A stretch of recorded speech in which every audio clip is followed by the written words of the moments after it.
So we are live. आज हम पढ़ने वाले हैं लाइव क्लास में और टॉपिक है थर्मल प्रॉपर्टीज ऑफ मैटर। ये वीडियो में हम जानेंगे कि जब भी हम कुछ गेम खेल रहे होते हैं, मान लो बॉल से खेल रहे हैं, तो ऐसा क्यों होता है कि बॉल हीटअप हो जाती है। या फिर मान लो मेरे पास पानी की बॉटल है और मैं इसे जोर जोर से इस तरीके से हिलाता हूँ तो इसका भी टेम्परेचर कुछ राइज हो जाता है। तो इस चैप्टर में हम इसी तरह की बातें समझने की कोशिश करेंगे। और उससे पहले जरूरी है समझना कि यार टेम्परेचर आखिर होता क्या है, हीट आखिर होती क्या है। मेरा नाम है विक्रांत किरार, मैंने आईटी खड़गपुर से मैकेनिकल इंजीनियरिंग करी है। ये है one shot video thermal properties of matter का। इस एक सिंगल वीडियो में हम पूरा का पूरा टेम्परेचर स्केल्स के बारे में समझेंगे। किसी भी टॉपिक तक जाने के लिए आप टाइम स्टैम्प्स का यूज कर सकते हो जो कि डिस्क्रिप्शन में है, और उसे मैंने फर्स्ट कॉमेंट में भी पिन कर दिया है। और ये वीडियो देख लो, इसमें आपकी IIT JEE neat and board सभी चीजों की तैयारी हो जाएगी। तो चलो इस वीडियो को शुरू करते हैं।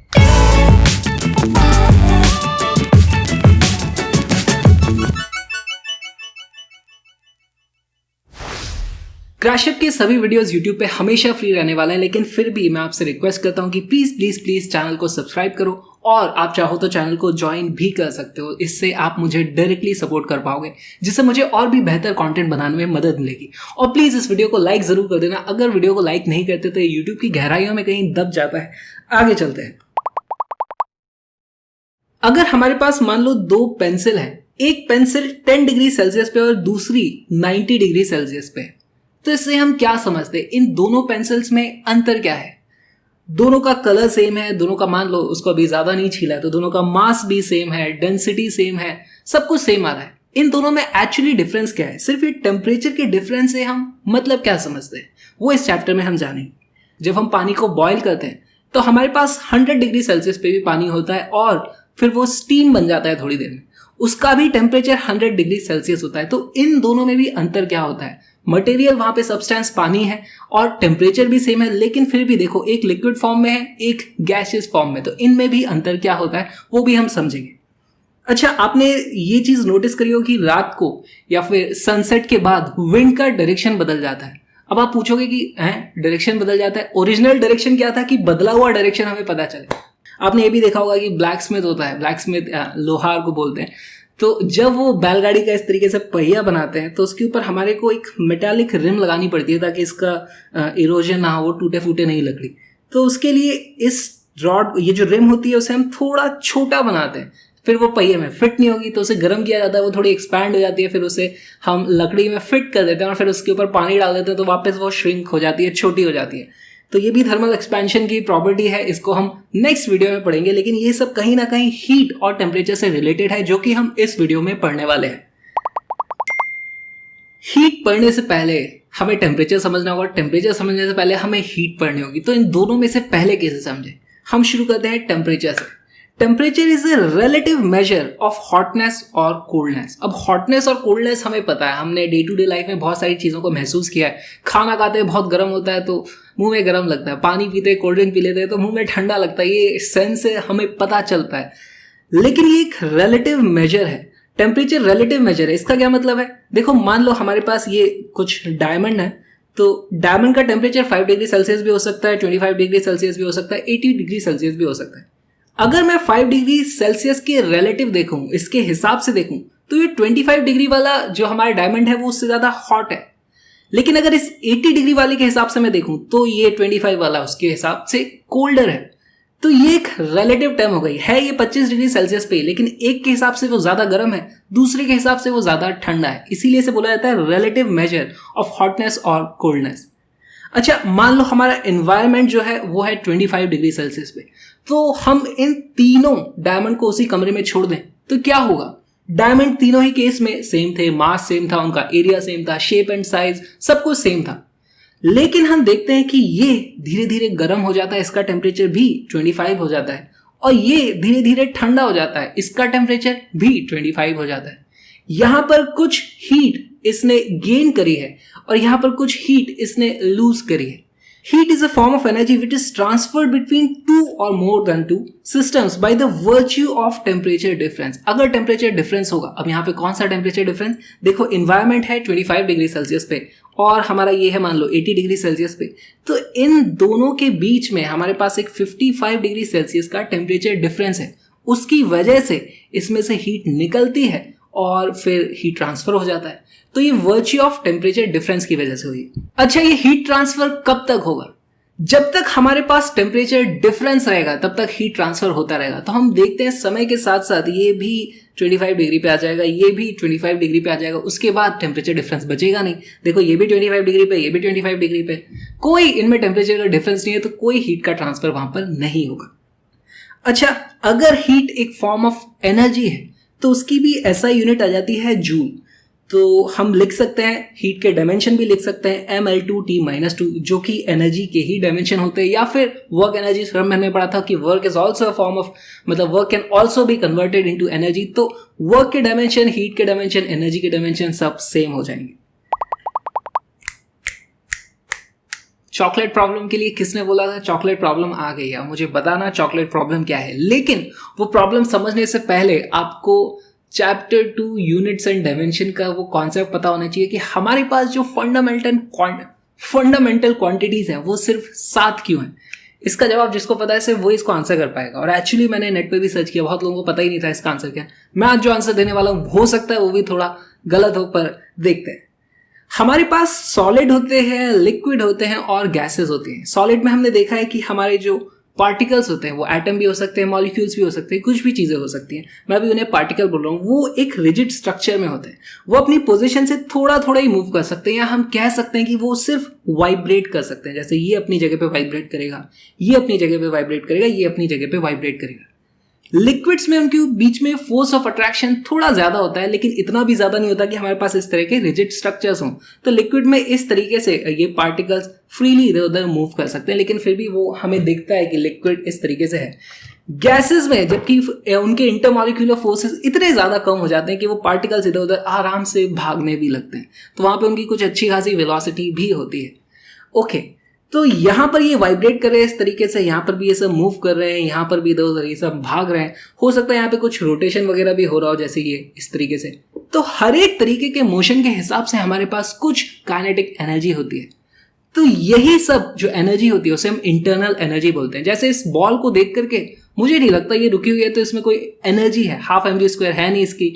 पोटेंशियल एनर्जी की हम बात नहीं करेंगे, पोटेंशियल एनर्जी तो सबकी कुछ ना कुछ होती है, तो इसकी वैसे कोई एनर्जी दिखाई नहीं दे रही। लेकिन अगर मैं मैक्रोस्कोपिक लेवल पे जाऊं, इसकी एक एक एटम मॉलिक्यूल को पकड़ के देखने लग जाऊं, तो इनकी सबका कुछ ना कुछ मोशन हो रहा है, उसके कारण सबकी कुछ ना कुछ काइनेटिक एनर्जी जरूर होगी, और उसी को बोला जाता है टोटल इंटरनल एनर्जी। अगर इसकी सभी पार्टिकल्स की एनर्जी को मैं ऐड कर दूं तो वो टोटल इंटरनल एनर्जी हो जाती है। ये सब हम काइनेटिक थ्योरी में डिटेल में पढ़ेंगे, अभी सिर्फ समझ लो थोड़ा सा। टेम्परेचर इसी इंटरनल एनर्जी का एक मेजर होता है। मान लो इसकी पार्टिकल्स की कुछ इंटरनल एनर्जी है, अब उसमें हम कैलकुलेट करने बैठे हैं उसका half mv² plus half I⍵²। इस तरीके से अगर हम सबको मेजर करने बैठ जाएंगे तो बड़ा मुश्किल हो जाएगा। इसमें तो वैसे ही पता नहीं कितने सारे मोल्स है, कितने सारे पार्टिकल्स है, बड़ी दिक्कत आ जाएगी। अगर हम मैक्रोस्कोपिक लेवल पे देखें तो हम इन सभी की जो एवरेज इंटरनल एनर्जी है उसके हिसाब से एक पैरामीटर डिफाइन करते हैं, और वही होता है टेम्परेचर। तो टेम्परेचर एक तरीके से देखा जाए तो एनर्जी का ही मेजर होता है। जैसे इसकी सभी पार्टिकल्स की अगर मैं इंटरनल एनर्जी को कैलकुलेट कर लूं तो कुछ एनर्जी मिल जाएगी मुझे, मान लो 100 जूल। उसके हिसाब से अगर मैं उसको सब पार्टिकल से डिवाइड कर दूं, मान लो मेरे पास 50 मोल पार्टिकल्स हैं इसमें, तो मुझे कुछ एवरेज इंटरनल एनर्जी मिल जाएगी, और उससे हम डिफाइन करते हैं टेम्परेचर। इंटरनल एनर्जी होती है, मान लो उसका डायमेंशन होता है mL2T-2। अब एवरेज इंटरनल एनर्जी के लिए हम इसे अमाउंट ऑफ सब्सटेंस यानी कि मोल से डिवाइड कर देंगे। तो टेम्परेचर को हम बोल सकते हैं, मान लो कि इसी का एक मेजर है, average internal energy of A system, उसी का मेजर टेम्परेचर होता है। तो यहां पर हम टेम्परेचर को देखो mass, length, time and amount of substance, ये 4 एग्जिस्टिंग फंडामेंटल क्वांटिटीज की टर्म में डिफाइन कर पा रहे हैं। लेकिन फिर भी हमने टेम्परेचर को एक अलग से फंडामेंटल क्वांटिटी बना दिया। ये क्वेश्चन है कि ऐसा क्यों किया। जब किसी भी जैसे टॉर्क है, टॉर्क को तो हमने अलग से फंडामेंटल क्वांटिटी नहीं बनाया, वेलोसिटी को अलग से फंडामेंटल क्वांटिटी नहीं बनाया, हमने लेंथ बनाई, टाइम बनाया, दोनों को डिवाइड कर दिया, वेलोसिटी आ गई। उसी तरीके से क्यों टेम्परेचर को अलग से हमने डिफाइन नहीं किया, एक अलग नई फंडामेंटल क्वांटिटी क्यों बना दी? उसका जवाब होता है temperature is a measure of possibility of energy transfer. इसका क्या मतलब हो? देखो, इसे समझना पड़ेगा। पहली बात तो ये आपसे कोई पूछने नहीं वाला, ये आपके सिलेबस से बाहर की चीज है, लेकिन फिर भी देख लो। हमारे पास दो सिस्टम है, एक छोटा सिस्टम है, एक थोड़ा बड़ा सिस्टम है, बट ज्यादा मटेरियल है उसमें। इसका टेम्परेचर है 100 डिग्री सेल्सियस, इसका टेम्परेचर है 95 डिग्री सेल्सियस। अगर हम इंटरनल एनर्जी की बात करें तो ये सिस्टम देखो, इसका टेम्परेचर थोड़ा कम है लेकिन ये काफी बड़ा है, तो इसकी टोटल इंटरनल एनर्जी ज्यादा होगी। यहां पर ये हमारा थोड़ा छोटा सिस्टम है, भले इसका टेम्परेचर ज्यादा है लेकिन इसकी टोटल इंटरनल एनर्जी थोड़ी कम होगी। तो हमारे पास जो एनर्जी ट्रांसफर होना चाहिए वो इस तरफ होना चाहिए, ज्यादा इंटरनल एनर्जी से कम इंटरनल एनर्जी की तरफ, लेकिन होता है उल्टा। ऐसा क्यों होता है? क्योंकि इसका टेम्परेचर ज्यादा है। तो हमारी एनर्जी ट्रांसफर की पॉसिबिलिटी वो डिफाइन होती है टेम्परेचर से, इसीलिए टेम्परेचर को एक अलग फंडामेंटल क्वांटिटी बनाने की जरूरत पड़ी। हमने समझ लिया टेम्परेचर क्या होता है, और अब बारी आती है टेम्परेचर को नापने की। हमें कोई भी फिजिकल क्वांटिटी को नापना तो पड़ेगा, उसके बाद ही तो हम उसे एनालाइज कर पाएंगे। तो टेम्परेचर को हम नापे कैसे? हम किसी भी चीज को छूते हैं तो हमें गर्म लगता है, लेकिन उसे इस तरीके से हम नाप नहीं सकते, ये गर्म है, ये ज्यादा गर्म है, ये ज्यादा गर्म है। हमें कुछ चीजें देखनी पड़ेंगी। तो हमारे पास टेम्परेचर के बहुत सारे इफेक्ट होते हैं। एक इफेक्ट ये हो सकता है कि हमारे पास मान लो तवा गर्म है, उस पर हमने पानी डाल दिया, पानी पूरा भाप बन के उड़ गया। कोई तवा ज्यादा गर्म होगा तो उसके ऊपर हमें ज्यादा पानी डालना पड़ेगा उसे ठंडा करने के लिए, लेकिन हम हर बार पानी डाल डाल के नहीं देखेंगे। तो उस तरीके से मेजर किया जा सकता है, लेकिन हम वैसे मेजर नहीं करते। हमारे पास और भी बहुत अच्छी अच्छी प्रॉपर्टीज हैं जिन पे हम टेम्परेचर का इफेक्ट देख के उसे मेजर कर सकते हैं। जैसे टेम्परेचर के कारण कोई भी चीज थोड़ी लंबी हो जाती है, कोई भी लिक्विड होता है उसका वॉल्यूम बढ़ जाता है, या फिर अगर हमारे पास आइडियल गैस है तो उसका प्रेशर थोड़ा बढ़ जाता है। इन्हीं सब प्रॉपर्टीज का यूज करके हम टेम्परेचर को मेजर करते हैं। और कोई भी चीज नापने के लिए हमें दो रेफरेंस पॉइंट्स की जरूरत पड़ती है। मान लो अगर मैं इसे बोलता हूं कि ये मेरी 20 सेंटीमीटर लंबी पेंसिल है, तो यहां पर मेरे पास दो रेफरेंस पॉइंट आ गए। मैंने इस जगह को डिफाइन कर दिया, ये है 0, और इसे मैंने डिफाइन कर दिया, ये है 20। तो बीच में कहीं मेरे पास 10 आ गया, 15 आ गया, 5 आ गया। दो रेफरेंस पॉइंट होंगे तो हम कोई भी स्केल बना सकते हैं अगर प्रॉपर्टी लीनियरली वेरी करती हो। हमारे पास ऐसी किस्मत से बहुत सारी प्रॉपर्टीज हैं जो लीनियरली टेम्परेचर के साथ वेरी करती हैं। उनके हिसाब से हमने तरह तरह के थर्मोमीटर्स बना चुके हैं। थर्मोमीटर वो चीजें जो टेम्परेचर को नापती हैं, वो डिवाइसेस जो टेम्परेचर को नापती हैं। हमें जो थर्मोमीटर्स पढ़ने वो मेनली दो हैं। एक है हमारा लिक्विड इन ग्लास टाइप, जो हम ये देखते हैं, जो पहले बहुत ही कॉमन थर्मोमीटर हुआ करता था, आजकल उतना कॉमन बचा नहीं है। दूसरा है कांस्टेंट वॉल्यूम गैस थर्मोमीटर। इन सब में क्या होता है वो भी बताएंगे। लेकिन तीसरी एक और कैटेगरी है जो आजकल काफी पॉपुलर है, वो है डिजिटल थर्मोमीटर, जो इस तरीके के होते हैं। यहाँ पर आपको डिजिटली रीडिंग दिख जाती है, वहां पे क्या अंदर मैकेनिज्म हो रहा है उसकी डिटेल में हमें जाने की जरूरत नहीं है। यहाँ पर कुछ रेडिएशन वाला मैकेनिज्म होता है। यहाँ पर हमारे पास एक पतली सी ग्लास की ट्यूब होती है, और यहाँ पर एक बल्ब इसे बोला जाता है। यहाँ पर रिजर्वायर होता है फ्लूइड का। अब अगर इस फ्लूइड रिजर्वायर का टेम्परेचर बढ़ता है तो लिक्विड थोड़ा एक्सपैंड करता है। वो एक्सपैंड करेगा तो यहाँ पर हमारे पास एक इस तरीके से ट्यूब है, और लिक्विड उस ट्यूब में इस तरीके से चढ़ता जाएगा। तो हमारे को यहाँ पर कुछ इस तरीके से ग्रेजुएशंस होते हैं, कुछ मार्किंग्स बनी हुई होती हैं, और उस पर हमें पता चल जाता है अच्छा लिक्विड यहाँ तक आया, यानी ये वाली रीडिंग हमारा टेम्परेचर हो गई। अगर लिक्विड यहाँ तक आया यानी ये वाली रीडिंग हमारा टेम्परेचर हो गई। इस तरीके से ये लिक्विड इन ग्लास वाला थर्मोमीटर काम करता है। इसमें हम कोई भी फ्लूइड भर सकते हैं, वो काम करेगा, लेकिन उसकी रेंज क्या आती है वो फ्लूइड पर डिपेंड करता है कि फ्लूइड का कोफिशिएंट ऑफ एक्सपेंशन कितना है। वो सब हम आने वाले चैप्टर में पढ़ने वाले हैं। कई बार आपने देखा होगा कि इसमें रेड कलर का लिक्विड होता है, या फिर कई बार आपने देखा होगा इसमें सिल्वर कलर का लिक्विड होता है। सिल्वर कलर वाला लिक्विड होता है वो होता है मर्करी। मर्करी क्यों यूज किया? हो सकता है मर्करी का कोफिशिएंट ऑफ एक्सपेंशन काफी ज्यादा हो, या फिर हो सकता है कि मर्करी क्योंकि एक मेटल है तो उसमें बेटर हीट ट्रांसफर होता होगा। यहाँ बल्ब का जो टेम्परेचर है वो यहाँ तक पहुंच सकता है थोड़ा बेटर तरीके से। अल्कोहल किस लिए यूज किया जाता है? क्योंकि अल्कोहल में हम रेड कलर मिक्स कर देंगे तो पहली बात वो दिखेगा अच्छा। इस कांच में, सफेद कांच में सिल्वर मर्करी उतना अच्छे से दिखता नहीं है, लेकिन ये देखो ये रेड लाइन कितनी अच्छी तरीके से दिखाई दे रही है। तो इसीलिए अल्कोहल यूज किया जा सकता है ऐसा बना करके जिसकी वॉल्यूमेट्रिक एक्सपेंशन का कोफिशिएंट काफी ज्यादा हो। फिर दूसरी कैटेगरी आती है हमारे पास कांस्टेंट वॉल्यूम गैस थर्मोमीटर। इसमें क्या होता है वो हम थोड़ी डिटेल में समझेंगे थोड़ा आगे जाने के बाद। पहले हम समझते हैं हमारे टेम्परेचर स्केल्स कौन कौन से हैं। नाइट्रोजन यूज किया जा सकता है क्या थर्मोमीटर में? कुछ उटपटांग हरकत ना करें, नाइट्रोजन तो कर तो सकते ही। नाइट्रोजन भी एक्सपैंड करेगी टेम्परेचर बढ़ने के साथ, कहीं ना कहीं उसको मेजर कर लेंगे। सवाल यह है कि क्या नाइट्रोजन का यूज करके अगर हम थर्मोमीटर बनाए तो वो कन्वीनियंट होगा या नहीं होगा। अब हम देखते हैं कि थर्मोमीटर में किस तरीके से हमारे स्केल्स बनाए जाते हैं। मान लो हमने एक इस तरीके का थर्मोमीटर बना लिया। अब हमारे पास अगर इसे मैं गर्म करूंगा तो यहाँ पर लिक्विड इस तरीके से ऊपर चढ़ता जाएगा। अगर मैं इसे ठंडा कर दूंगा तो लिक्विड यहाँ से लेवल कम हो जाएगा। तो हमने यहाँ पर इस तरीके से बहुत सारी मार्किंग्स बना दी इस तरीके से, और अब हम पता कर सकते हैं कि हमारा लिक्विड किस लेवल पे है। लेकिन उस लेवल की कुछ वैल्यू हमें रखनी पड़ेगी।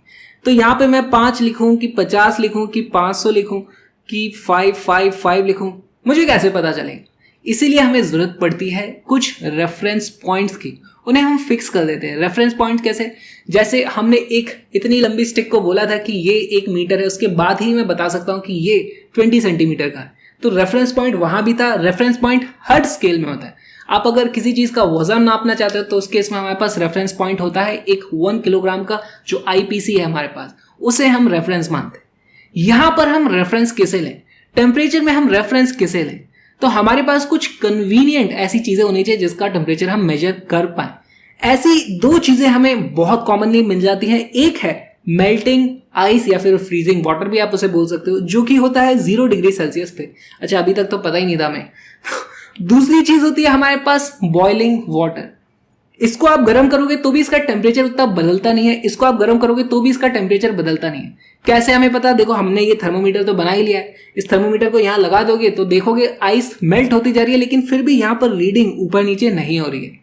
सिमिलरली इस बल्ब को यहाँ लगा दो, आप देखोगे पानी बॉयल होता जा रहा है लेकिन रीडिंग ऊपर नीचे नहीं हो रही है। यानी ये दोनों टेम्परेचर्स कुछ स्पेशल है। क्यों स्पेशल है? लेटेंट हीट के कारण, वो हम आने वाले वीडियोस में पढ़ेंगे। लेकिन इनकी स्पेशल कारणों की वजह से हमने इसको बोल दिया कि ये है 0, और फिर कुछ यूनिट लगानी थी तो बोल दिया 0 डिग्री सेल्सियस, और यहां पे हमने यूनिट लगा दी 100, इसको बोल दिया और बोल दिया 100 डिग्री सेल्सियस। तो हमारे पास 2 रेफरेंस पॉइंट आ गए। एक है 0 डिग्री सेल्सियस, दूसरा है 100 डिग्री सेल्सियस। उसके हिसाब से हमने यहां पर मार्किंग कर दी। देखो, अब ये 100 है तो यहां पर 1 2 3 4 5 6 7 8 9 10 इस तरीके से हमारे पास 100 डिवीजन हो जाएंगे। आप बोलोगे कि इसको 100 क्यों बोला, इसको 10 डिग्री सेल्सियस बोल देते या इसको 1000 डिग्री सेल्सियस बोल देते, कुछ भी बोल देते, तो बिल्कुल बोल सकते हो। तो इस तरीके से आप बहुत सारे, हर आदमी आकर के अपना इंसान अलग थर्मोमीटर बना के चला जाएगा, लेकिन चीज़ें वही यूज़ होती हैं जो ज़्यादा कन्वीनियंट होती हैं और वो पॉपुलर होती जाती हैं। फिर उन्हें ज़्यादा से ज़्यादा लोग यूज़ करना शुरू कर देते हैं। इसीलिए जो हमारे बहुत सारे टेम्परेचर स्केल्स बने होंगे, लेकिन सबसे पॉपुलर रहा ये वाला, जो उसमें यहाँ पर हमारे पास 100 डिविजन्स होते हैं, और ये है हमारा सेल्सियस स्केल। ये डिग्री सी यानी 100 डिग्री सेल्सियस, 0 डिग्री सी यानी 0 डिग्री सेल्सियस। हमारे इसी थर्मोमीटर में अगर हम 100 डिग्री सेल्सियस या 0 डिग्री सेल्सियस ना लिखें और उसकी जगह मान लो हम कुछ और रेफरेंस पॉइंट सेट करके इनकी कुछ और वैल्यू दे दें, यहाँ पे 100 डिविजन्स ना दें, तो हमारे पास दूसरा एक टेम्परेचर स्केल मिल जाएगा, और वो होता है फ़ारेनहाइट स्केल। फ़ारेनहाइट स्केल सिर्फ और सिर्फ आज की तारीख में यूएसए में यूज किया जाता है। क्यों पूरी दुनिया डिग्री सेल्सियस यूज कर रही है, यूएसए क्यों डिग्री फ़ारेनहाइट यूज कर रही है? देखो, इसका मैं जवाब नहीं दूंगा। कहीं पर जो चीज़ ज़्यादा पॉपुलर होती है वहीं वो चलती है। जैसे कि ऐसा यूनिट में मीटर काफ़ी ज़्यादा पॉपुलर है, लेकिन हम लोग आज भी हाइट, लेंथ, वेट अक्सर कमरे का डायमेंशन फीट में नापते हैं। तो ये सब चीज़ें चलती आ रही हैं, इस पे डिस्कशन करने की कोई ज़रूरत नहीं है। एक और साइंटिस्ट ने क्या किया, इसी स्केल पर अब उन्होंने मार्किंग तो करनी थी कुछ, तो उन्होंने कुछ अलग तरह के रेफरेंस पॉइंट लिए। उन्होंने एक सॉल्यूशन बनाई सॉल्ट की। कौन सा सॉल्ट था? Ammonium chloride salt. और जब वो फ्रीज होता है तो उसका टेम्परेचर उन्होंने डिफाइन कर दिया कि ये है 0 डिग्री फ़ारेनहाइट। ओके, ऐसा क्यों किया? उनको लगता था कि बर्फ का जो मेल्टिंग पॉइंट होता है, हो सकता है वो थोड़ा कम ज्यादा होता रहे, लेकिन उन्हें ऐसा भरोसा था कि अगर हम इस तरह की सॉल्यूशन बना लें तो उसका मेल्टिंग पॉइंट एक फिक्स टेम्परेचर होता है। इसीलिए उन्होंने इसको 0 डिग्री फ़ारेनहाइट डिफाइन किया। और फिर उन्होंने एक हेल्दी ह्यूमन को पकड़ा और उसका जो बॉडी का टेम्परेचर था उसे बोल दिया 96 डिग्री फ़ारेनहाइट। 100 भी नहीं बोला, 100 बोलते तो थोड़ी कैलकुलेशंस आसान होती। 96 क्यों बोला? 96 देखो 2 से अच्छा खासा डिवाइड होता है, 3 से भी डिवाइड होता है, 6 से भी डिवाइड होता है। तो ये तो वही बात हो गई, हमारे दिन में 24 घंटे क्यों होते हैं, 25 घंटे क्यों नहीं होते, 30 घंटे क्यों नहीं होते? तो उनकी मर्जी थी, उन्होंने 96 डिग्री फ़ारेनहाइट से डिफाइन कर दिया। जैसे ही हमारे पास 2 रेफरेंस पॉइंट आए, देखो यहाँ पर मान लो कहीं पर हमें 0 डिग्री फ़ारेनहाइट मिल गया, यहाँ पर कहीं हमें मिल गया 96 डिग्री फ़ारेनहाइट। 2 रेफरेंस पॉइंट आते ही हमारे पास एक और नया स्केल बन गया और इसके हिसाब से आप रीडिंग्स यहाँ पे लगा सकते हो। जैसे ये हो जाएगा 48 डिग्री फ़ारेनहाइट, या यहाँ पर आपका 192 डिग्री फ़ारेनहाइट। इस तरीके से आपके बहुत सारी रीडिंग्स मिल जाएंगी, हमें एक पूरा नया स्केल मिल जाता है। कुछ लोग बोलते हैं उन्होंने अपने शहर में जो सबसे मिनिमम पॉसिबल टेम्परेचर था उसकी वैल्यू 0 डिग्री फ़ारेनहाइट रख दी। अभी तो कहानियां हैं, बहुत सारी कहानियां हो सकती हैं, लेकिन हम जानते हैं कि ये हेल्दी ह्यूमन का टेम्परेचर भी कम ज़्यादा होता है। ऐसा ज़रूरी है सभी हेल्दी ह्यूमन का टेम्परेचर फिक्स हो, हमेशा उसे रेफरेंस पॉइंट तो बिल्कुल भी सेट नहीं करना चाहिए था। ओके, तो यहाँ पर रेफरेंस पॉइंट भी थोड़ा फ्लेक्सिबल है, हमें नहीं पता इसकी रिलायबिलिटी क्या है। साथ में इसके बीच में जो डिविजन्स हैं 96 डिविजन्स, ये भी हमें अच्छे नहीं लग रहे, इसीलिए हम हमेशा डिग्री सेल्सियस स्केल पे यूज करेंगे और इसीलिए पूरी दुनिया डिग्री सेल्सियस यूज करती है। साथ में यहाँ पर जो रेफरेंस पॉइंट है जो पानी पे डिपेंड करते हैं, बर्फ पे या स्टीम पे, तो वो भी काफ़ी कन्वीनियंटली इजीली सभी जगह अवेलेबल है। सब आप पानी को जमा करके या फिर पानी को उबाल करके देख सकते हो, इसीलिए ये काफ़ी ज़्यादा पॉपुलर स्केल हो गया और डिग्री सेल्सियस सभी जगह यूज़ किया जा सकता है।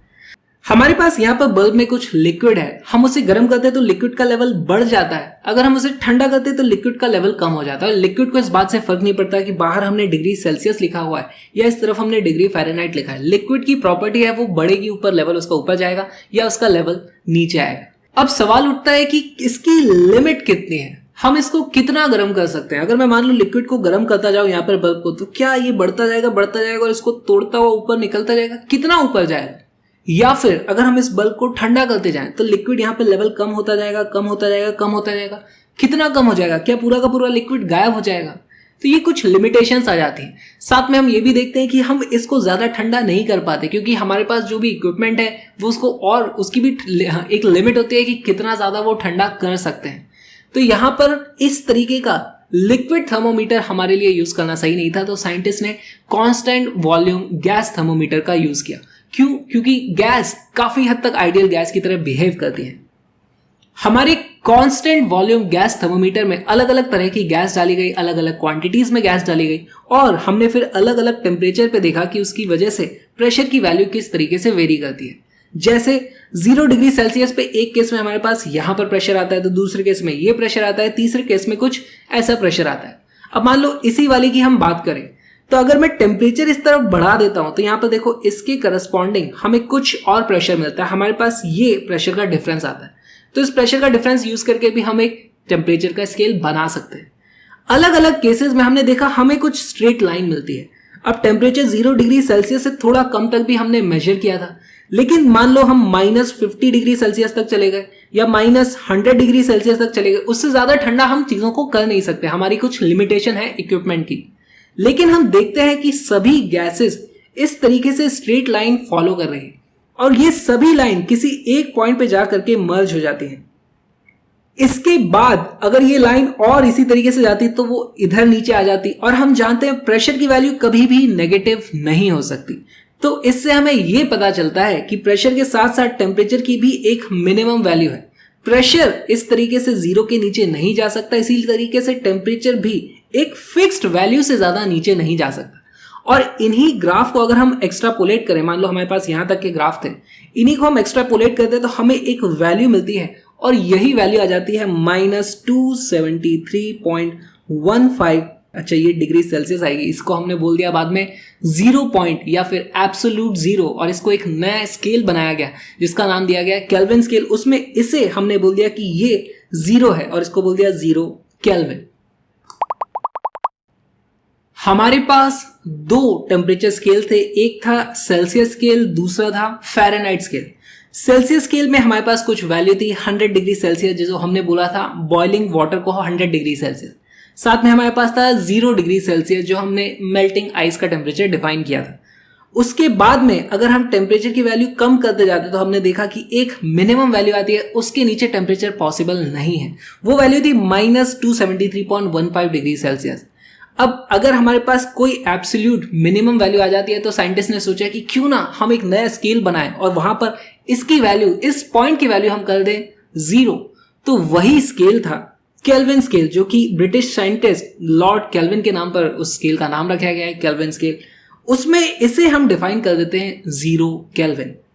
यहां पर हमारे पास 100 डिवीजन थे तो इसी को हम बोलते हैं, यहां पर भी 100 डिविजन आ जाते हैं, तो उसके हिसाब से इसकी वैल्यू आ जाती है यहां पर 0 केल्विन।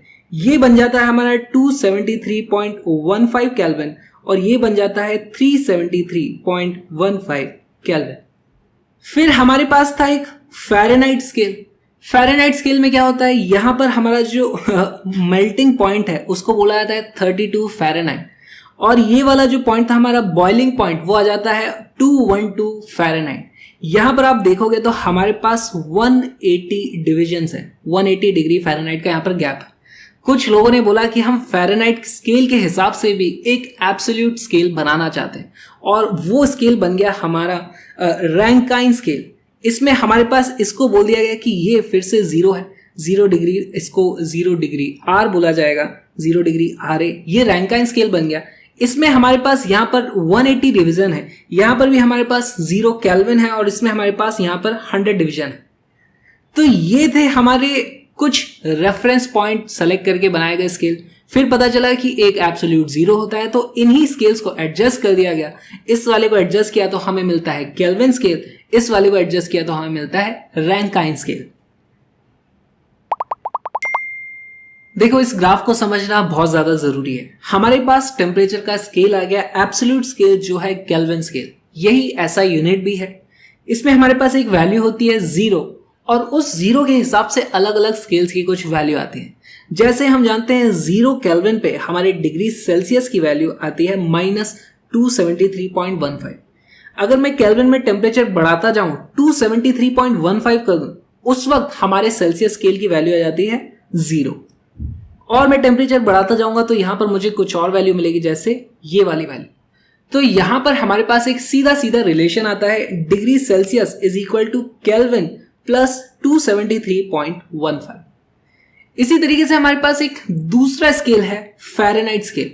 फ़ारेनहाइट स्केल का ग्राफ कुछ इस तरीके से आता है। जिस वक्त टेम्परेचर होता है एब्सोल्यूट 0, उस वक्त देखो हमारे पास फ़ारेनहाइट की वैल्यू आ जाती है -460।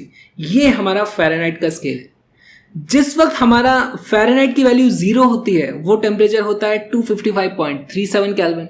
और फिर आगे आप टेम्परेचर बढ़ाते जाओगे तो फ़ारेनहाइट में वैल्यू और ज़्यादा तेज़ी से बढ़ती जाती है।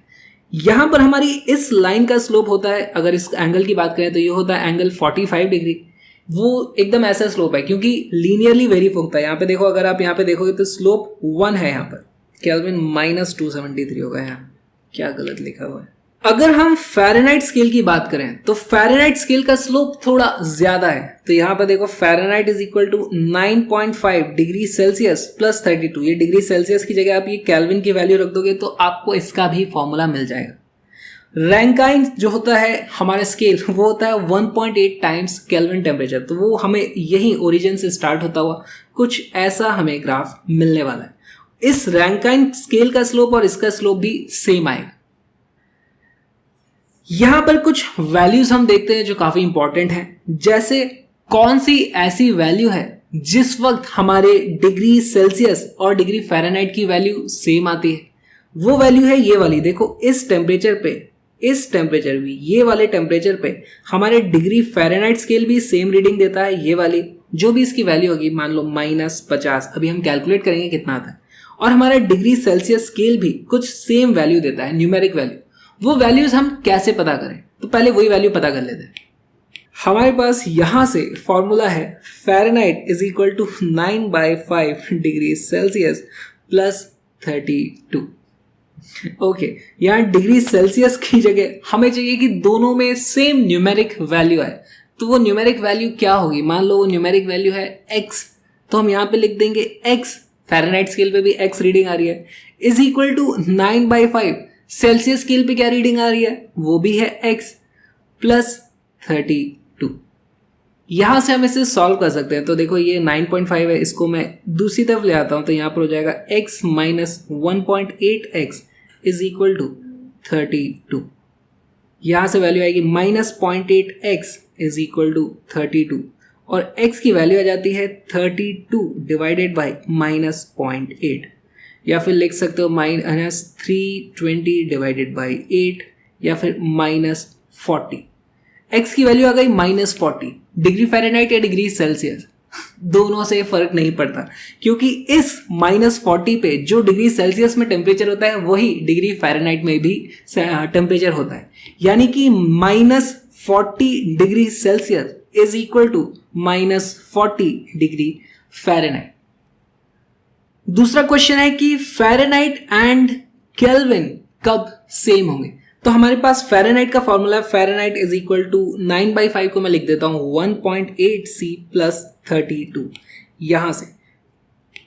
अब सेल्सियस को भी मैं लिख सकता हूं केल्विन की टर्म्स में, तो मैं लिख दूंगा Fahrenheit is equal to 1.8, Celsius की वैल्यू कितनी होती है, जो भी केल्विन की वैल्यू होती है -273.15 प्लस 32।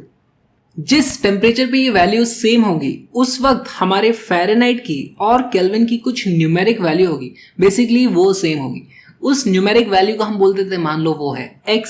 तो अब ये इक्वेशन क्या हो जाएगी, x is equal to 1.8 times x minus 273.15 plus 32। यहां से मिलता है x is equal to 1.8x minus 273.15 times multiplied by 1.8 plus 32, यानी -0.8x is equal to -491.67 plus 32, -459.67 divided by -0.8 x is equal to this is equal to 574.59। x की value इतनी आ गई, यानी कि 574.59 degree Fahrenheit is equal to 574.59 kelvin. तो इस तरीके से हम दो स्केल्स में क्या सेम वैल्यूज आ रही है वो पता कर सकते हैं। अच्छा, वो वैल्यू ग्राफ पे अगर हम देखें तो कहाँ होंगी, ओके, वो समझना पड़ेगा। देखो, किसी भी टेम्परेचर पे हमारे पास फ़ारेनहाइट का तो ग्राफ है, लेकिन किसी भी टेम्परेचर पे हमारे पास केल्विन का ग्राफ नहीं है। तो किसी भी टेम्परेचर पे केल्विन में कितना टेम्परेचर होगा उसकी भी एक लाइन अगर हम खींचे तो हमें एक इस तरीके से स्ट्रेट लाइन मिलेगी। जैसे 50 केल्विन पे हमें उसमें वैल्यू 50 मिलेगी, यहाँ पर 100 केल्विन पे हमें वैल्यू मिलेगी 100, 273.15 पे हमें वैल्यू मिलेगी 273.15। यानी इस लाइन और ये डिग्री फ़ारेनहाइट वाली लाइन का जो भी इंटरसेक्शन पॉइंट है वो वैल्यू हमें पता करनी। ये वैल्यू हमने अभी पता करी, ये आती है 574.59, और इस टेम्परेचर पे हमें केल्विन में जो वैल्यू मिलती है और फ़ारेनहाइट में जो वैल्यू मिलती है दोनों सेम मिलती है। ये है हमारा केल्विन स्केल। अच्छा, अब मेरे को एक बात बताओ कि क्या हमें कोई ऐसी वैल्यू मिलेगी जिस पे degree Celsius is equal to kelvin हो जाए? तो पहले ग्राफिकली देखते हैं वो होना कैसा चाहिए। देखो, ये है हमारी डिग्री सेल्सियस वाली लाइन। किसी भी टेम्परेचर पे हमें कितने डिग्री सेल्सियस मिलता है वो हम इस तरीके से देखते हैं। और ये है हमारी केल्विन वाली लाइन। किसी भी टेम्परेचर पे कितना केल्विन है वो हम इस तरीके से देखेंगे, यहाँ पे जो भी रीडिंग आएगी। तो एसेंशियली यहाँ पे भी केल्विन है, तो ये लाइन की वैल्यू तो हो जाएगी इसका स्लोप 45 डिग्री। यहाँ पर हमारे पास सेल्सियस स्केल है, इसका भी स्लोप होता है 45 डिग्री। तो ये वाली लाइन और ये वाली लाइन ये कभी इंटरसेक्ट नहीं करने वाली, यानी हमें कोई ऐसा पॉइंट नहीं मिलेगा जिस वक्त केल्विन और डिग्री सेल्सियस की वैल्यू सेम आने वाली है। ठीक है, इसको मैथमेटिकली भी सॉल्व करके देख लेते हैं। हमारे पास है degree Celsius is equal to kelvin minus 273.15। मान लो कोई एक ऐसा टेम्परेचर है जिस वक्त दोनों की न्यूमेरिक वैल्यू सेम आती है। न्यूमेरिक वैल्यू कितनी होगी, मान लो उसे बोल देते हैं हम x। तो x is equal to kelvin में भी वो वैल्यू x होनी चाहिए माइनस 273.15। यहाँ पर x कैंसिल हो गया और हमें मिलता है 0 इज इक्वल टू माइनस 273.15। ये तो गड़बड़ हो गई। तो ऐसा होता ही नहीं है, हमारे पास कोई ऐसी टेम्परेचर की वैल्यू नहीं है जिस वक्त केल्विन और डिग्री सेल्सियस में हमें सेम रीडिंग मिले। और एक सवाल आपके लिए, वो कौन सा टेम्परेचर है जिस वक्त हमारा रैंकाइन स्केल और डिग्री सेल्सियस स्केल में सेम रीडिंग आती है? इसी तरीके से आपको उसे सॉल्व करना है। उसका आंसर आप कमेंट में लिखो। कमेंट इस तरीके से करना, A1 इज इक्वल टू जो भी आपके आंसर की वैल्यू है वो लिख देना। अभी तो हमने पढ़ ली बहुत सारी थ्योरी, लेकिन एग्जाम में क्या आते हैं क्वेश्चंस। अब देखते हैं कि इस टॉपिक पर किस तरीके के क्वेश्चंस आते हैं। कोई भी स्केल बनाने के लिए हमें चाहिए होते हैं 2 रेफरेंस पॉइंट, और उन 2 रेफरेंस पॉइंट के बाद हम किसी भी टेम्परेचर की रीडिंग निकाल सकते हैं। तो देखो, मान लो ये हमारा टेम्परेचर इस तरीके से बढ़ता है, हमारा यहाँ पर एब्सोल्यूट 0 होता है। इस जगह पे जो मिनिमम पॉसिबल टेम्परेचर है जिसे हम एब्सोल्यूट 0 बोलते हैं, 0 पॉइंट बोलते हैं, वो होता है। उसके बाद हम टेम्परेचर बढ़ाते जाते हैं। तो हमारी कुछ प्रॉपर्टीज होती हैं, जैसे कि लेंथ वो टेम्परेचर के साथ बढ़ती है। मान लो ये लेंथ है और ये टेम्परेचर के साथ बढ़ती जा रही है। अगर हमारे पास कोई लीनियर वेरिएशन है, लीनियर वेरिएशन मतलब देखो वेरिएशन एक स्ट्रेट लाइन की तरह है, तो हम उसका एक बड़ी आसानी से स्केल बना सकते हैं। अगर हमें कुछ इस तरीके का क्वाड्रेटिक फंक्शन मिलेगा तो भी स्केल बना सकते हैं, लेकिन वो उतना आसान नहीं होगा उसे यूज करना। हमारे पास कोई भी इक्वेशन होनी चाहिए y is equal to M T plus C. यहां पर m कुछ भी हो सकता है, 2, 5, 50, वो उस लाइन का स्लोप हो जाएगा, या लाइन ऐसी हो स्लोप कुछ भी हो, फर्क नहीं पड़ता। टेम्परेचर का एक लीनियर फंक्शन होना चाहिए देखो, प्लस सम कांस्टेंट, कुछ भी कांस्टेंट हो सकता है। ये इंटरसेप्ट यहां पे जरूरी नहीं है कि वो इस जगह से ही पास करे, कोई भी इंटरसेप्ट हो सकता है। तो ऐसी कोई भी प्रॉपर्टी हो उससे हम एक स्केल बना सकते हैं। अब स्केल कैसे बनाएंगे? हमें चाहिए 2 रेफरेंस पॉइंट। अक्सर वो रेफरेंस पॉइंट होते हैं हमारा melting ice and boiling water. जैसे मेल्टिंग आइस होता है 0 डिग्री सेल्सियस, बॉइलिंग वाटर होता है 100 डिग्री सेल्सियस। अगर ये हमारी वो प्रॉपर्टी है जिसके हिसाब से हम स्केल बनाना चाहते हैं, तो देखो इसके करस्पॉन्डिंग हमें यहाँ पर कुछ वैल्यू मिलेगी। वो वैल्यू कुछ भी हो सकती है, वो वॉल्यूम हो सकता है, लेंथ हो सकती है, या फिर मान लो कोई बोल दे कि वो डिग्री फ़ारेनहाइट है, वो एक अलग तरह की कोई भी प्रॉपर्टी हो सकती है। हमारे पास दूसरा रेफरेंस पॉइंट है, उसके हिसाब से भी हमें एक वैल्यू मिल जाएगी। हमारे पास 2 अलग अलग वैल्यूज हैं। अब क्वेश्चन क्या होगा, हमें ये दोनों पॉइंट दे दिए जाएंगे रेफरेंस पॉइंट, कि रेफरेंस पॉइंट पे इधर क्या वैल्यू आती है और इधर क्या वैल्यू आती है, ये दोनों वैल्यूज दे दी जाएंगी। फिर बोला जाएगा या तो कि इस स्केल पे हमें कुछ वैल्यू दी थी तो उसकी ओरिजिनल वैल्यू बताओ इस तरीके से, या फिर हमें बोला जाएगा कि यहां पे अगर कुछ टेम्परेचर है तो उसके हिसाब से वैल्यू क्या आनी चाहिए हमारे इस नए वाले स्केल पे। बस इसी तरीके के हमारे क्वेश्चंस बनते हैं। ओके, तो इन्हें सॉल्व कैसे किया जाए? यहां पर एक चीज जो प्रॉपर्टी लाइन की होती है हम उसे यूज करेंगे कि स्लोप लाइन का एक ही है, ठीक है। तो स्लोप के लिए हम कुछ ट्राइंगल्स बनाएंगे। देखो हमारे पास एक ट्राइंगल ये आ जाता है और दूसरा ट्राइंगल ये वाला आ जाता है। इन दोनों ही ट्राइंगल्स में इस लाइन का स्लोप तो सेम है, उस लाइन का जो भी स्लोप है वो सेम, तो उसी लाइन का स्लोप इस ट्राइंगल के लिए और इस ट्राइंगल के लिए हम इक्वेट कर देंगे। इस ट्राइंगल के लिए स्लोप क्या होगा? वो स्लोप हो जाएगा ये वाला डिस्टेंस डिवाइडेड बाय ये वाला डिस्टेंस। यहां पर जो भी रीडिंग है मान लो उसको हम बोल देते हैं x dash minus LP. LP क्या है? लोअर पॉइंट या फिर लोअर रेफरेंस पॉइंट आप बोल सकते हो, कुछ भी बोल दो। तो यहां आ जाता है x dash minus LP divided by, हमें चाहिए ये वाली लेंथ, ये वाली क्या है? एक्स माइनस 0 डिग्री सेल्सियस, यानी कि इधर वाला लोअर पॉइंट। अच्छा, केल्विन स्केल पे जो हमारा लोअर पॉइंट है, रेफरेंस पॉइंट, उसे हम एलपी बोलते हैं। इस नए स्केल पे जो हमारा रेफरेंस पॉइंट है हम उसे एलपी डैश बोलेंगे, इसे एचपी डैश बोलेंगे। इसको लिख देते हैं HP dash LP dash. This divided by this, ये वाली लेंथ हो जाती है हमारी x dash minus LP dash, ये हमने लिख दिया x dash minus LP dash divided by this, ये हो जाता है एक्स माइनस एलपी या फिर 0 डिग्री सेल्सियस। अक्सर 0 ही होता है लेकिन उसकी वैल्यू है एलपी, तो यहां पे लिख दो x minus LP is equal to वो बड़े वाले ट्राइंगल की स्लोप के बराबर होना चाहिए। बड़े वाले ट्राइंगल की स्लोप है दिस डिवाइडेड बाय दिस, इसकी वैल्यूज लिखते जाते हैं, इज इक्वल टू हमारी ये वाली वैल्यू हो जाती है H P dash minus L P dash, H P dash minus L P dash divided by ये वाली लेंथ जो है H P minus L P, H P minus L P. और ये बन गया हमारा फॉर्मूला। इसको हम थोड़ा सा रीअरेंज करके भी लिख सकते हैं। देखो हम लिख सकते हैं x dash minus L P dash divided by H P dash minus L P dash is equal to x minus L P divided by H P minus L P. ये हमारा फॉर्मूला है जो हमें याद कर लेना है, क्योंकि इससे सारे क्वेश्चंस बड़ी आसानी से सॉल्व हो जाएंगे और सारे क्वेश्चन लगभग इसी फॉर्मूले पे बेस्ड आते हैं। तो कुछ क्वेश्चन सॉल्व करते हैं। हमने बनाया एक थर्मोमीटर, उसमें हमें कुछ रीडिंग्स मिलती है। अब यहाँ पे जिस भी तरीके से बनाया, जो भी ये प्रॉपर्टी थी, हमें रीडिंग मिलती है 10 सेंटीमीटर, 15 सेंटीमीटर, 20 सेंटीमीटर, 50 सेंटीमीटर, इस तरीके से सेंटीमीटर्स में रीडिंग मिलती है।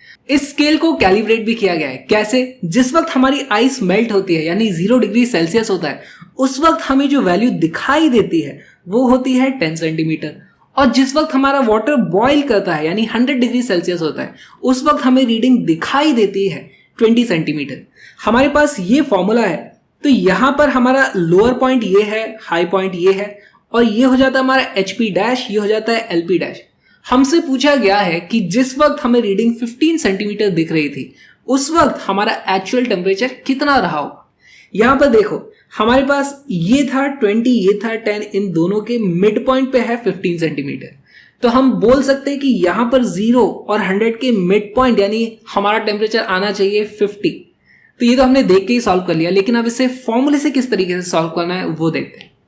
इस फॉर्मूले के हिसाब से पहले हम लिख देते formula x dash minus LP dash divided by HP dash minus LP dash is equal to x minus LP upon HP minus LP।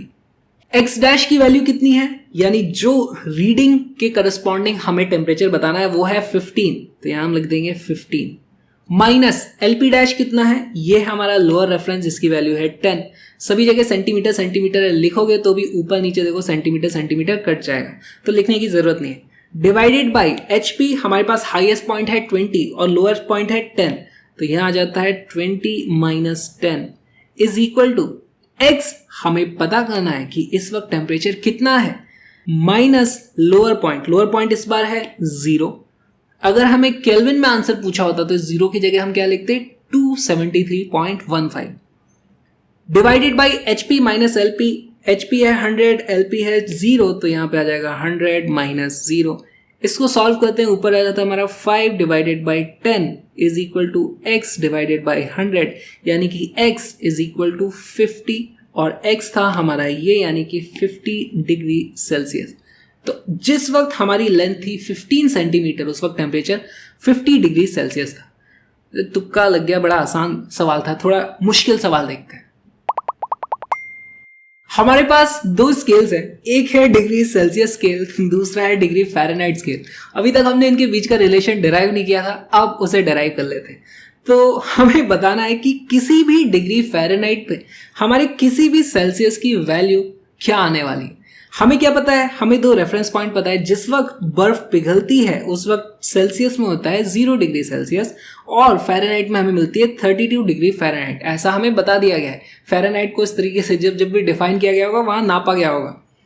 फिर हमें पता है कि पानी बॉयल होता है 100 डिग्री सेल्सियस पे और फ़ारेनहाइट में उस वक्त टेम्परेचर होता है 212 डिग्री फ़ारेनहाइट।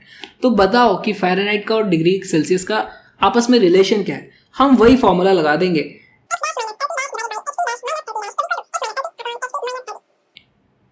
दोनों में से किसी भी तरफ हम किसी को भी यूज कर सकते हैं। इसको आप सारी डैश वाली वैल्यूज डिग्री सेल्सियस की ले लो या ये सारी वैल्यूज डिग्री सेल्सियस की ले लो, आंसर सेम आने वाला है। ठीक है, एक्स डैश की वैल्यू क्या हो जाएगी, मान लो कोई भी degree Fahrenheit minus lower point. अब फ़ारेनहाइट में लोअर पॉइंट कितना है, माइनस, यहां पे हमें करना है 32 डिवाइडेड बाई फ़ारेनहाइट में हाई पॉइंट कितना है 212, तो यहां आ जाएगा 212 माइनस फ़ारेनहाइट में लो पॉइंट है 32 माइनस 32 इज इक्वल टू, अब आते हैं हम सेल्सियस की तरफ।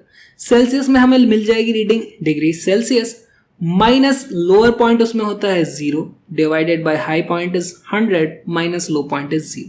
देखो इसे सिंप्लीफाई करते हैं, degree Fahrenheit minus 32 is equal two degree Celsius divided by 100 और यहां पर आ जाएगा, इसे डिवाइड माइनस करोगे 180, यानी degree Fahrenheit is equal to 180 उधर चला जाएगा, ये बनता है 1.8 डिग्री सेल्सियस प्लस 32। ये हमारा फॉर्मूला आ गया। किसी भी सेल्सियस की वैल्यू के लिए, किसी भी वैल्यू के लिए 5, 10, 50 कुछ भी वैल्यू यहां रखो, आपको उसकी करस्पॉन्डिंग फ़ारेनहाइट की वैल्यू मिल जाएगी। अच्छा, इसी फॉर्मूले में अगर हम देखना चाहें किसी डिग्री फ़ारेनहाइट के हिसाब से सेल्सियस की वैल्यू क्या होती है, तो हम इसी फॉर्मूले को रीअरेंज करके लिख सकते हैं। Degree Fahrenheit minus 32 divided by 1.8 is equal two degree Celsius. तो इसमें 1.8 को आप 9.5 भी लिख सकते हो। इस तरीके से आप फॉर्मूला बना सकते हो। हमने दो स्केल्स के बीच में रिलेशन निकाल लिया। एक और सवाल सॉल्व करते हैं। इस बार हमें एक स्केल दिया गया है जो कि स्केल x है, जिसकी वैल्यू है 3.2 डिग्री सेल्सियस माइनस 273.15। किसी ने एक नया स्केल बना दिया। हमसे पूछा गया है कि अगर हमारे डिग्री सेल्सियस में 4 डिग्री का चेंज आता है तो हमारे इस डिग्री x में कितना चेंज आएगा। तो इसको सॉल्व करने के दो तरीके हो सकते हैं। पहला आसान तरीका तो यह है कि आप डिग्री सेल्सियस में वैल्यू रख दो, एक आसान वैल्यू 0 डिग्री सेल्सियस, फिर वहां पे वैल्यू रख दो 4 डिग्री सेल्सियस, दोनों को सब्ट्रैक्ट कर लो, उसके लिए x की क्या वैल्यू आने वाली है उससे आप आंसर निकाल सकते हो।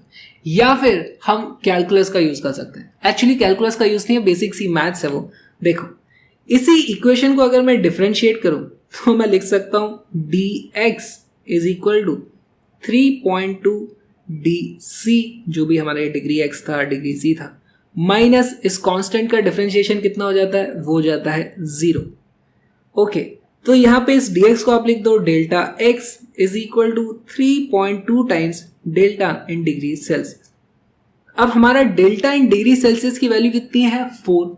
तो हमारे डेल्टा डिग्री x की वैल्यू कितनी आ जाती है, वो आ जाती है 3.2 इंटू 4 यानी कि 12.8।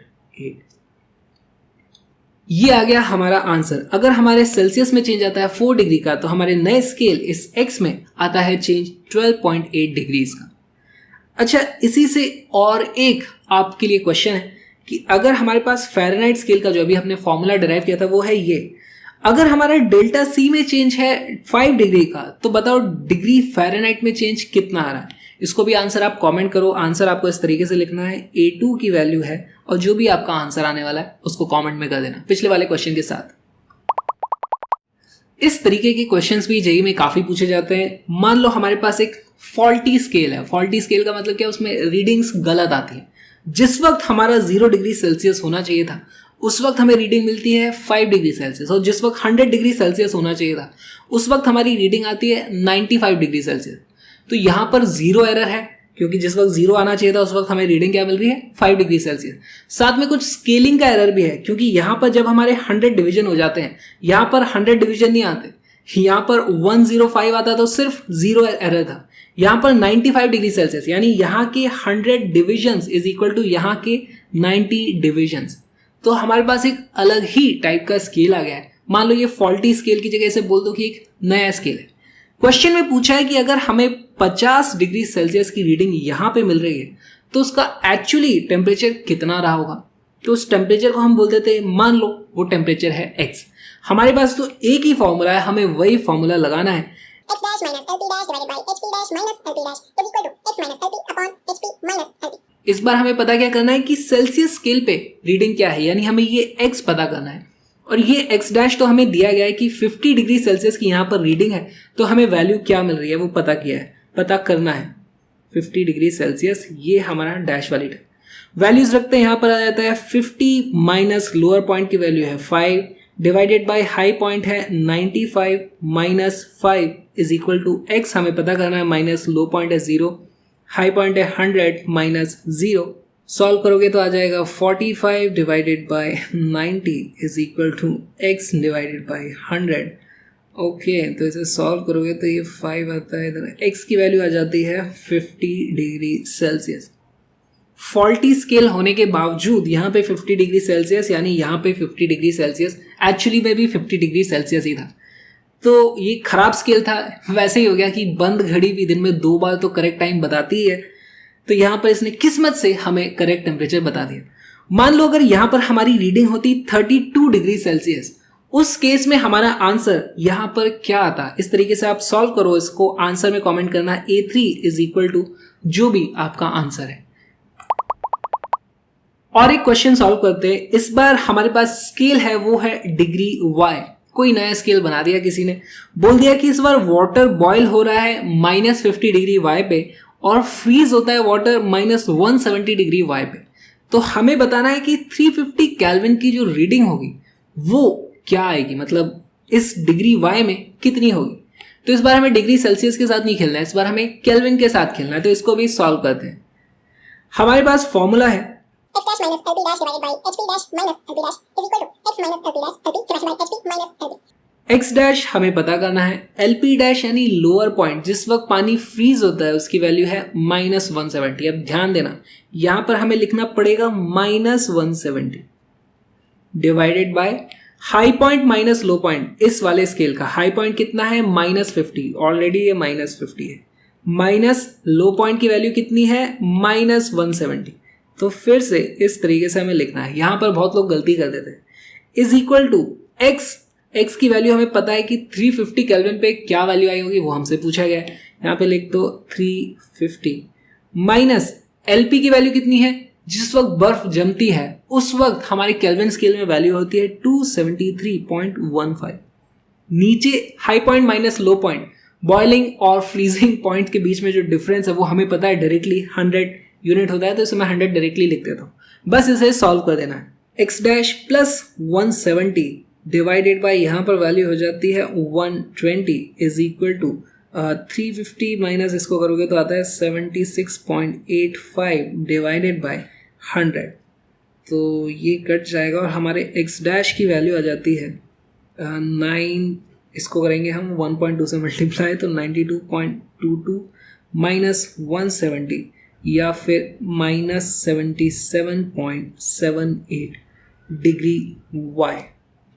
तो हमारा टेम्परेचर यानी कि ये 350 kelvin is equal to minus 77.78 degree Y. इस तरीके से हम ये क्वेश्चन सॉल्व कर सकते हैं। अब पढ़ते हैं कांस्टेंट वॉल्यूम गैस थर्मोमीटर किस तरीके से काम करता है। बहुत ही अमेजिंग कॉन्सेप्ट है, इसको ध्यान से देखो।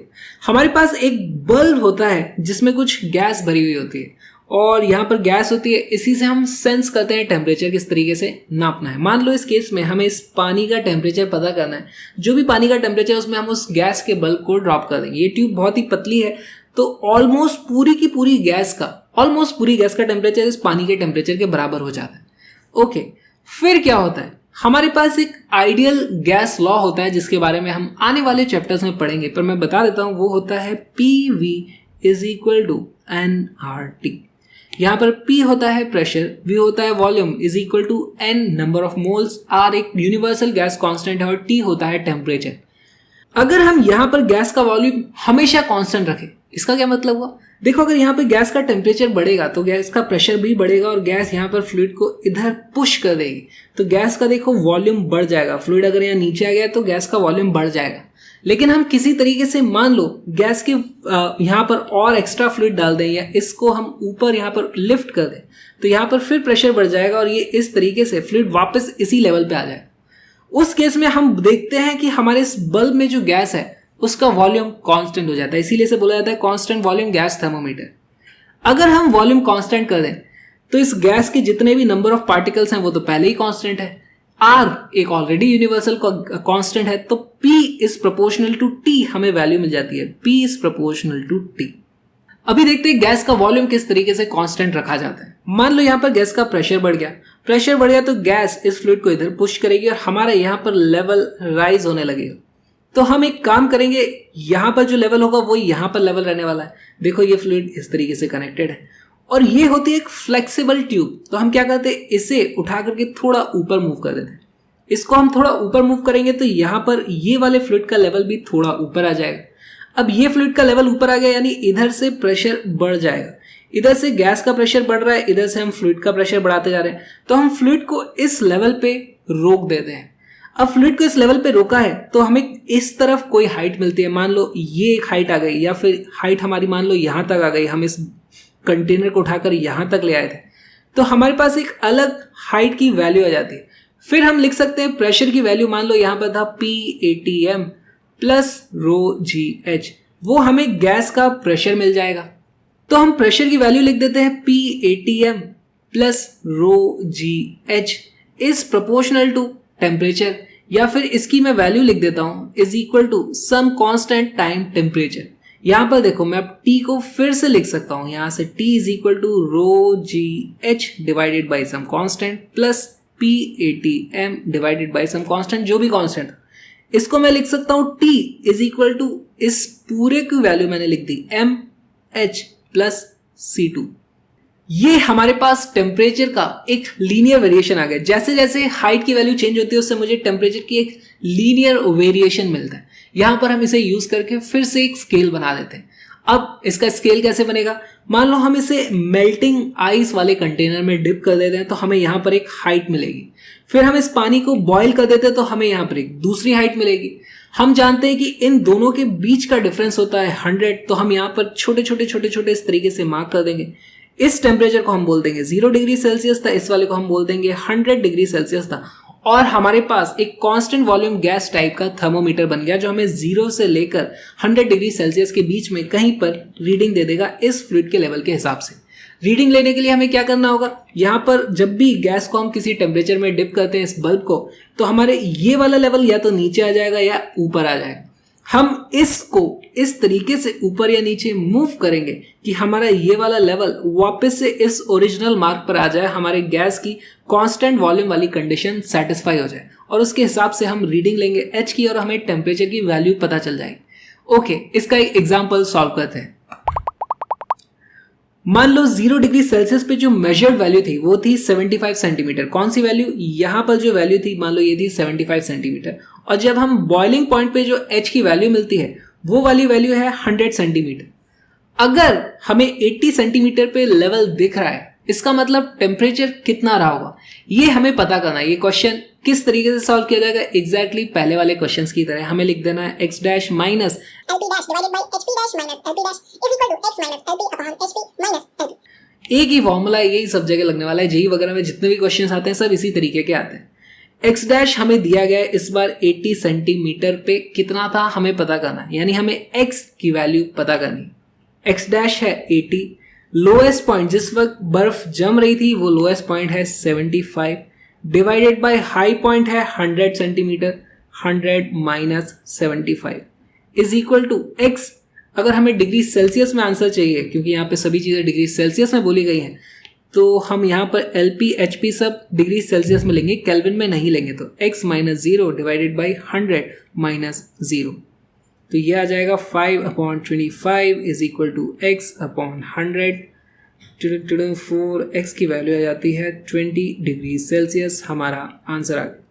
तो ये देखने में बड़ा खतरनाक लगता है, लेकिन एक्चुअली ये बहुत ही सिंपल है। एग्जैक्टली वैसे ही हमारा फॉल्टी थर्मोमीटर टाइप का एक ही फॉर्मूला है, वही सब जगह यूज हो रहा है। इसी के साथ हमारी आज की क्लास खत्म होती है। Thank you for watching. अगर आपको वीडियो अच्छा लगा है तो प्लीज़ इस वीडियो को लाइक कर दो, नहीं तो वीडियो यूट्यूब में कहीं दब जाता है। और प्लीज़ चैनल को ज्वाइन करो। अगर आप चैनल को ज्वाइन करते हो तो आप डायरेक्टली मुझे सपोर्ट कर पाओगे, उससे मुझे और भी बेटर कंटेंट बनाने में मदद मिलेगी। प्लस चैट में बहुत जल्दी जल्दी क्वेश्चंस भाग जाते हैं, तो मेरे लिए आसान होगा आपके डाउट्स को क्लियर कर पाना।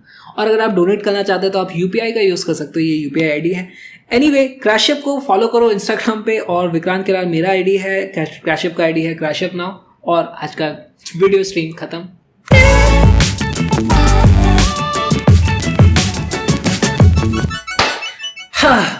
चलो यार, स्ट्रीम खत्म। अब बताओ क्या करना है? किसी को कोई डाउट है? अब ये हमारा रेगुलर स्ट्रीम शुरू हो गई है। प्लीज, अब मैं पहले ही बता रहा हूँ, अब टाइम पास होगा, तो जिसको लगता है उसका टाइम वेस्ट हो रहा है, सॉरी यार।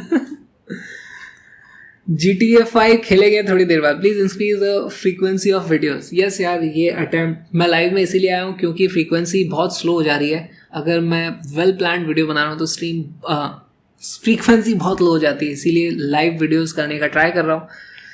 यही वो डेमो क्लास की मैं बात कर रहा था, वो है।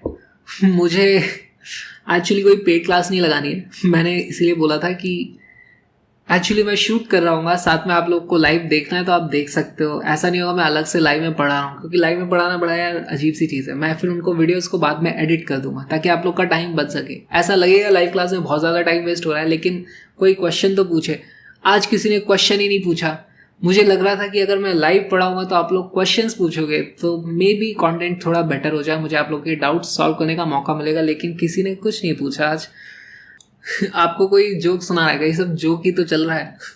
पढ़ाई के समय कोई नहीं आया, टाइम पास करने सब आ गए। हाँ, स्पैम हो गया, स्पैम हो गया। आशीष, क्या स्पैम हो गया आज? टेक्निकल ऋषभ बोल रहे हैं वर्क एनर्जी पावर का आपने क्रैश कोर्स बनाया तो फुल वीडियो कब बनाया? वही फुल वीडियो है, उतना ही है यार। आप पढ़ोगे तो पता चलेगा, उसमें सब कुछ कवर है। एक बार देख लिया करो वीडियो, क्या है उसमें, सारी चीज़ें हैं। कुछ छूटा है क्या उसमें? सारे एग्जाम्पल, सारे न्यूमेरिकल सब कराया है। सर आप यूट्यूब चैनल खोल लो। यश बोल रहे हैं हाँ यार खोलेंगे। भैया फ्रीलांसिंग में कितना कमा लेते हो? अच्छा खासा नहीं कमा पाता हूँ, ठीक ठाक ही कमा पाता हूँ। भैया शर्ट आ गई, मैं पट रहा। यस, गया था मैं लॉकडाउन में, शर्ट लेके आ गया। Sameer Mishra, when will SC Verma series end? There is no SC Verma series, this is the series. पहले बताओ मुझे आज का ये वीडियो कैसा लगा, क्योंकि SC वर्मा सीरीज होगी तो वो ऐसी कुछ होगी जैसे स्विंग आती है क्या भैया? यार मुझे बॉलिंग करना अलाउड ही नहीं है, अभी मेरा शोल्डर इंजरी है ना।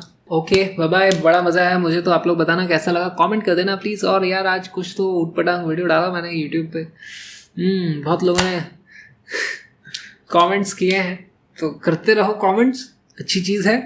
अगर कोई डाउट नहीं पूछेगा तो फिर मेरा लाइव पढ़ाने का कोई फ़ायदा नहीं है, फिर मैं रिकॉर्डेड वीडियोज़ ही बनाऊँगा। मिलते हैं कल, थर्मल एक्सपेंशन पे हम पढ़ेंगे। आप लोग का टाइम वेस्ट करने के लिए शुक्रिया। शुक्रिया नहीं, आप लोग का टाइम वेस्ट करने के लिए सॉरी, मेरे लिए टाइम वेस्ट करने के लिए शुक्रिया।